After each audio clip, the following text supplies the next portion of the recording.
ঝুরঝুরে চিড়ের পোলাও। গাজর, বিনস আর আলু কুচি করে কেটে ধুয়ে রেখেছি। আর এই যে বাদাম আর এই যে পেঁয়াজ কুচি। কড়াইতে তেল গরম হয়ে গেছে। এইবারে এইগুলো দেবো, এই যে গাজর,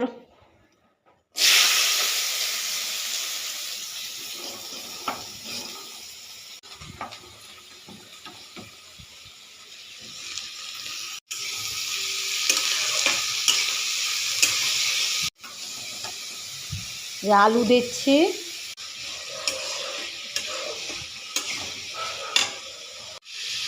একটু নুন দিলাম, একটু হলুদ, নুন আর হলুদ পরিমাণ মতো দিয়ে দিয়েছি।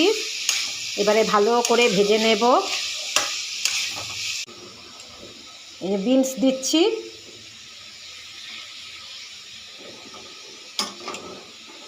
আলু, গাজর, বিনস খুব সুন্দর করে ভেজে নিতে হবে লালচে করে।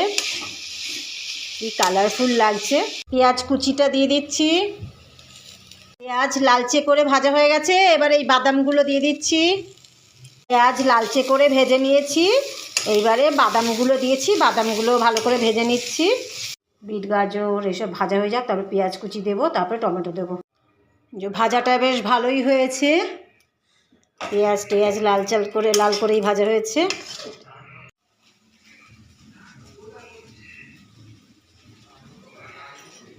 দেখো কেমন রান্না করছি। চিড়ের পোলাও করছি।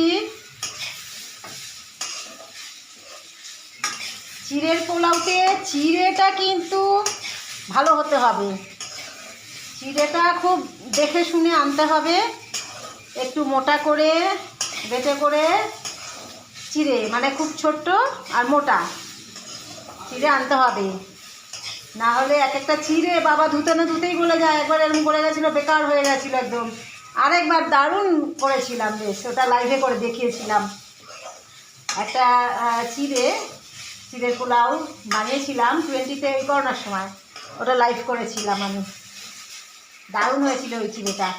তারপরে একবার চিড়ে করেছি, তখন গলা, সেই থেকে বুঝে গেছি যে চিড়েটা কীরকম আনতে হবে।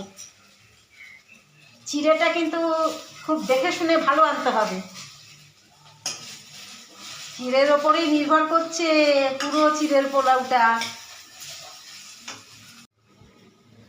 টমেটো দিচ্ছি, কিন্তু অল্প দেব। টমেটোটা দিলে আবার নেতিয়ে যায়। তাও বড় বললো একটা দাও। টমেটো আসলে সব কিছুতে আমরা টমেটো দিই।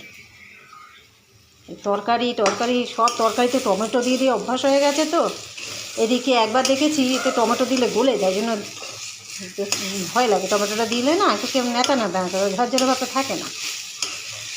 তাও আজকে একটু টমেটো দিলাম একটা, বললে।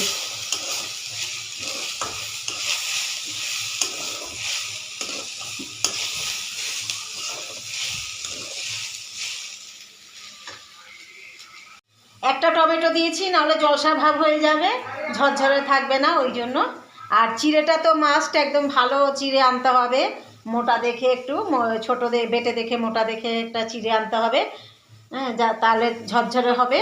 তো আমি একটাই টমেটো দিয়েছি, বেশি দিলাম না, নাহলে আবার ঝরঝরে হবে না। টমেটো দিলে একটু জলসা ভাব এসে যায়। চট করে এবার দিয়ে দেবো। দেখো কি সুন্দর কালারফুল। বিনস, গাজর, আলু, বাদাম, টমেটো দিয়ে হচ্ছে চিড়ের পোলাও। চিড়ের পোলাও কমপ্লিট হয়ে গেছে। খুব সুন্দর ঝরঝরা হয়েছে বেশ। মেন হলো চিড়েটা যদি ভালো হয় তাহলে চিড়ের পোলাও ভালো হবে। চিড়েটার ওপর নির্ভর করে চিড়ের পোলাও। খুব সুন্দর ঝরঝরা বানিয়েছি। দেখো কত সুন্দর ঝরঝরে চিড়ের পোলাও হয়েছে, দেখছো? খুব সুন্দর হয়েছে।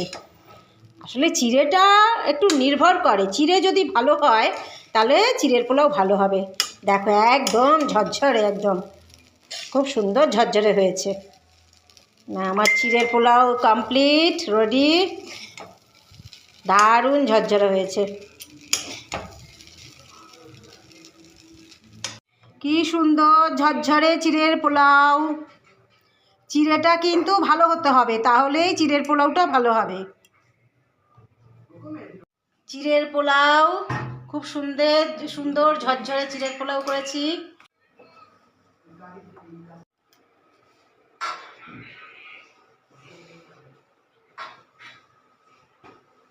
আজকে চিড়ের পোলাও বানালাম, খুব সুন্দর ঝরঝরে হয়েছে চিড়ের পোলাওটা। এই যে আমার চিড়ের পোলাও।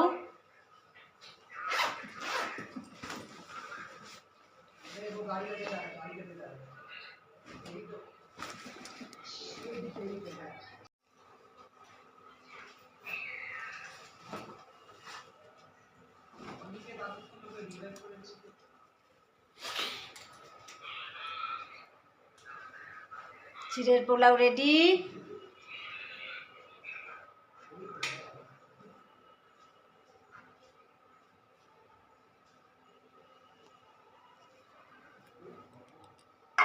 ব্যাস হয়ে গেছে।